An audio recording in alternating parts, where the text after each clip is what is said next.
اوئے ہوئے ہوئے ہوئے ہوئے، کوئی بادل نہیں ہے، 10:37 میں نے سوچا ایک ویڈیو اور کلپ اور بنا لو یار وکٹری کی خوشی میں.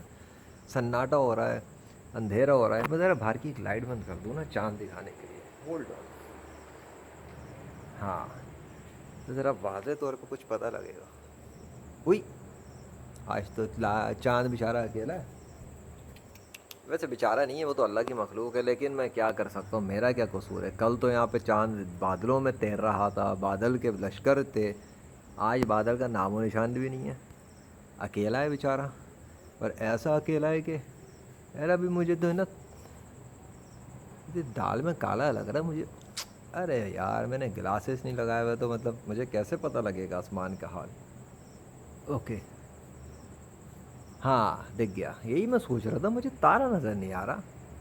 پھر خیال آیا کہ بھائی ہمارے یہ رہا تارا. پروف مل گیا کہ صاف شفاف ہے آسمان، ورنہ تارا نظر نہیں آتا نا بادلوں کے جھمگٹے میں. خیر، دس از دا پروف. میں پروف کے ساتھ بات کرتا ہوں بھائی، مجھے شوق ہے بات کرنے کا ثبوت کے ساتھ. یہ آسمان پہ لٹکا ہوا ہے، زمین آسمان کے بیچ میں، اور نیچے گر نہیں رہا. یہ اللہ نے لٹکایا ہوا ہے. دن گزر گیا ہے، تقریباً ختم ہونے والا ہے. ختم ہو جائے گا 17 اکتوبر. اور ظاہر سی بات ہے کراچی میں مجھے تو نہیں لگتا کوئی بارش ہوئی ہوگی، بلکہ اب تو میڈیا وغیرہ کے اوپر تو کوئی بارش کی تو خبر ہی نہیں آئی جو میں نے چیک کیا. اور دوسرا یہ کہ وہ تو گرمی کی باتیں کر رہے ہیں کہ گرمی آنے والی ہے، گرمی کی کوئی بڑا سخت قسم کا بڑھنے والا ہے، اکتوبر کے اینڈ تک گرمی رہے گی، یہ رہے گا وہ رہے گا.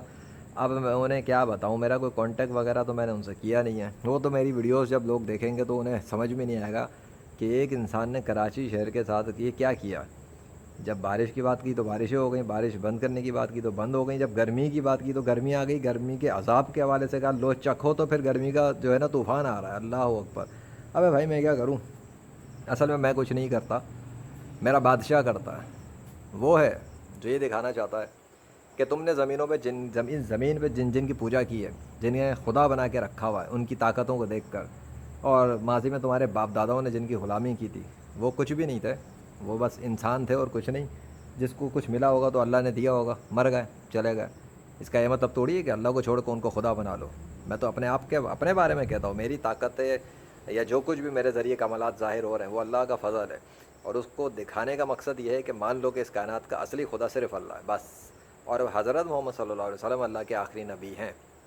That's it. کلمہ پڑھو، اسلام میں داخل ہو جاؤ، اللہ کی عبادت کرو، حضرت محمد صلی اللہ علیہ وسلم کو فالو کرو. میں اپنے بارے میں تو تم سے نہ تھینک یو چاہیے، نہ مجھے دولت چاہیے، نہ شہرت چاہیے تم لوگوں سے. تم لوگ مجھے کچھ نہیں دے سکتے. جو اللہ مجھے دے گا اس نے میرے لیے بہت کچھ تیار کیا ہوا، ٹھیک ہے. اس لیے تم اگر یہ سوچو مجھے خرید لو گے یا مجھے کام سے روک دو گے، نہیں، ایسا تو ہو نہیں سکتا. میں تو تمہیں سچ بتا رہا ہوں کہ اس سورج چاند ستاروں کا بادشاہ اللہ ہے. وہی میرا دوست ہے، وہی میرا مددگار ہے. حسبنا اللہ و نعم الوکیل، نعم المولا و نعم النصیر. اللہ اپنے بندے کی مدد کے لیے اکیلا ہی کافی ہے. وہ پوری کائنات کی سلطنتیں چلا رہا ہے، حکمران ہے. وہ میری مدد نہیں کرے گا، وہ کر رہا ہے، دکھا رہا ہے. آج کے دن کی وکٹری اس نے دی ہے مجھے. یہ چاند ستارے گواہ ہیں، یہ آسمان زمین فضا گواہ ہیں. اور ہر چیز کو فنا ہے مگر میرے رب کو بقا ہے. جو کرنا ہے بس کرنا شروع کر، تو بس ابتدا کر اپنے رب کے بھروسے پر. کبھی کلمہ پڑھو، اسلام میں آؤ تو تم کرو پھر اسلام اللہ کے لیے کام. پھر دیکھو وہ کیسے کیسے مدد کرتا ہے. اللہ اکبر.